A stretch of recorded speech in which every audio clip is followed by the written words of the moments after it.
What's going on, y'all? Greg, back with another one. Greg said it. And Stanford week, what was that, week 7? I think it's week 7. And the big news is going around. I know y'all heard about it now. Most of y'all, especially you, a loyal follower here of the Colorado Buffaloes. It looks like Mr. Travis Hunter is going to come back this week. A lot of people have been wondering, could he just wait till after the break and just come back to UCLA? So break in away. Coach Prime kind of mentioned that he wanted to, if it was up to him, he'd give him the extra week. But I guess it does make sense that he does come back because of the fact that, he get some reps before he just jump back into that fire, because UCLA competition maybe be a little higher. So this would be kind of like his little warm up, and he still get the rest up during the break. But it's not so much about need or not need of him, but it's just for him to kind of get that game reps back in. I don't want to call it like a practice, but some live contact before he jumped back out there. And what does that really mean for this team? Especially when you say you don't need him, but you might need him. You need this win. What do you say? What does Travis Hunter really mean for this team? I can say one thing that's clear. He brings back energy and a presence to the team overall. He brings back the aggression, the energy, the passion, especially in a time where, everybody else has played pretty much most of the season. And he's coming back fresh and has a new motivation, a newfound love for the game, a new appreciation, a new passion. He's bringing that in a time where typically it could be going kind of downhill. So a burst of fresh energy is definitely beneficial to the team when he comes back.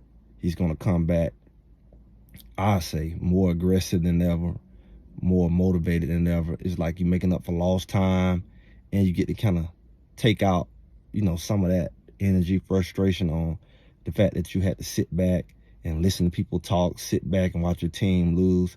What better way to kind of come and release some steam? So I think he's going to bring that type of passion back to the game that he always had, but I think he's going to up the ante a little bit. And that's one thing I see he can bring.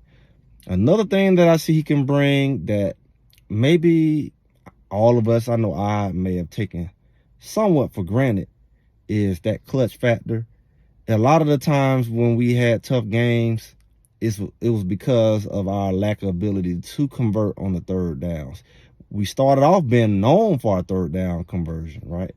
Now, you see what he really brought to the table, because even though he wouldn't score, he was pretty much a guaranteed chain mover on the fourth down, especially in the one-on-one coverage with Shador. And we've seen that in those games that he played. We've seen that in TCU. And if you really know sports, momentum and just ability to convert in football is a major thing. Because everything is not a home run. Everything is not a touchdown. And I say home run. In football is a home run. It's a deep ball, easy touchdown. Kind of like what we've seen with like Oregon was doing to USC in the beginning. Just easy touchdowns, wide open down the field. That's not really football. Football is typically meticulous, is strategic. You kind of have to outplay the scheme of the defense and matchups and things like that. And when you have a guy like Travis, he's aggressive, he's motivated, he's determined, and you got a one-on-one. That usually is too much for the average person with his skill set included.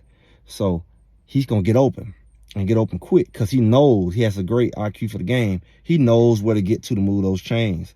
And that right there really is what opened up for the Xavier Weavers and the Jimmy Horns, because they had to make sure he didn't cut loose. So they had to have somebody over top, because they know if he get past that person that's covering him, it's a wrap.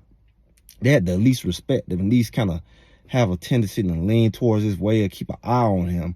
And you just couldn't afford that with those guys on the other side, especially the speed of Jim Horn go right by you. So when you really pay attention to that receiver, that role, that maybe it was an X position, that long receiver over there when they running, the three receivers. And when you seen that guy play well, you see Jimmy Horn play well.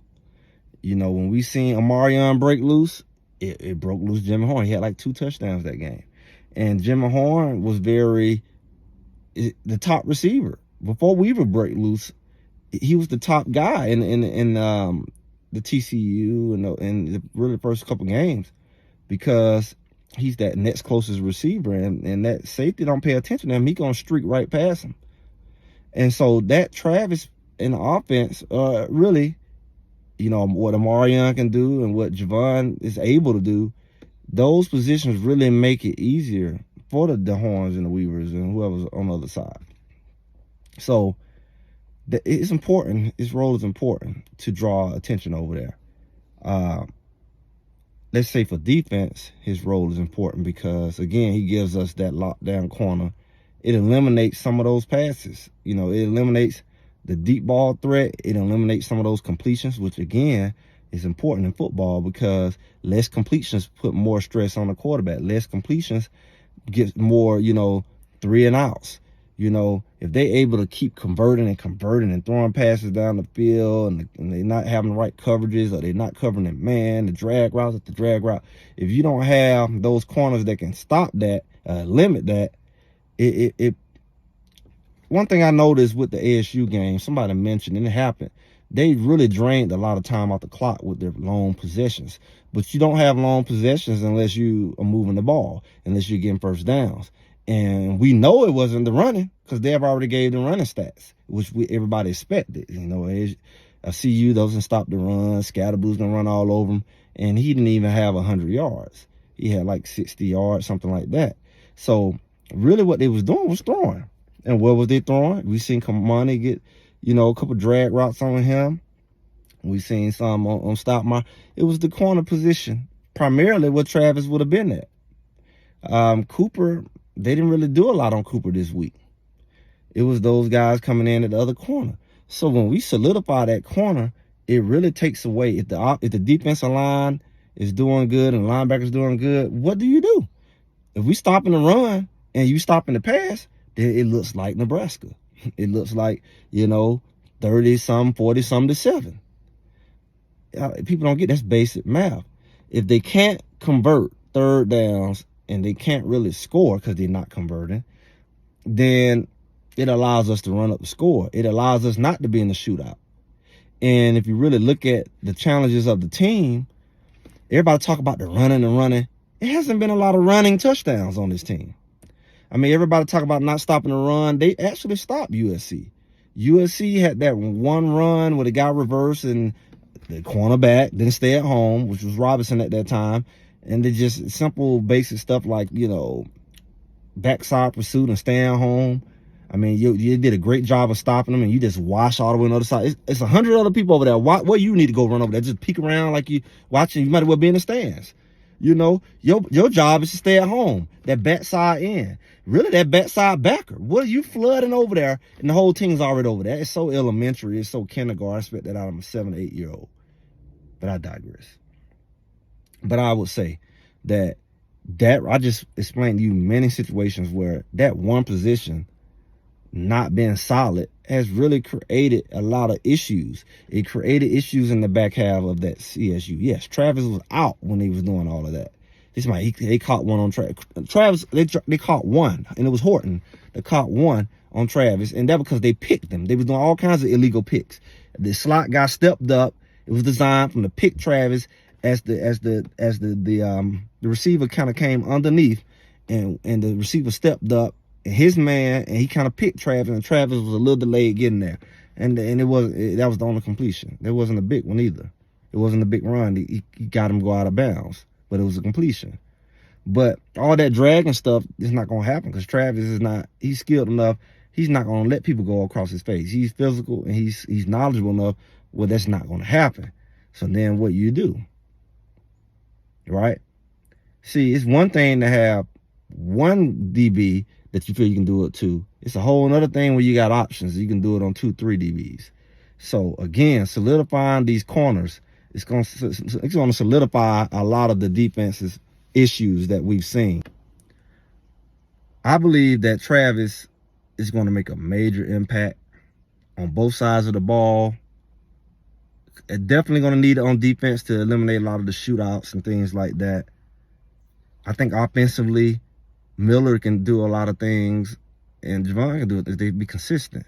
But we know that even still, Travis, in third down situations, he's very clutch. He knows how to get open.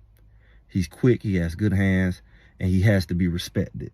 And all this pinning your ears back to go out the Shedeur because you don't respect, you know, the other guys being able to get open on those quick slants, like Javon was able to do, on those short, quick routes, because you need the quick routes. You 3rd and 4, you don't need to be dropped back looking around, especially in a one-on-one situation. Travis knows how to get open in one-on-one situations. So it would be a great help, attitude, morale boost, skill boost. And like I said, the ability for a star player to impact the team is great. People underestimate the significance of one key person. A team can totally implode without certain people, like a quarterback, like we see with this team, how important Shedeur is and the big drop-off. But you also got to look at, in the key position where the defense has been attacked, somebody like Travis and the big play ability to keep the chains moving, to stop the chains from moving, you know, just being a passionate leader, a leader by example. You can't really undervalue that. Now, it was great that it allowed some people to step up, but you also see that you know, he's a leader for a reason, a dog, whatever you want to call it, for a reason. And that's what we expect to see. It's not about him having to do everything. It's like, you know, one person can't do all, they can't make a difference. You will be surprised how much impact, depending on what their role is and how that makeup of that team is. You'll be surprised. You know, it's like having one ingredient taken out of a cake. That cake is no longer what you thought it was. It's not going to taste the same. That's the power of ingredients. That's the power of team.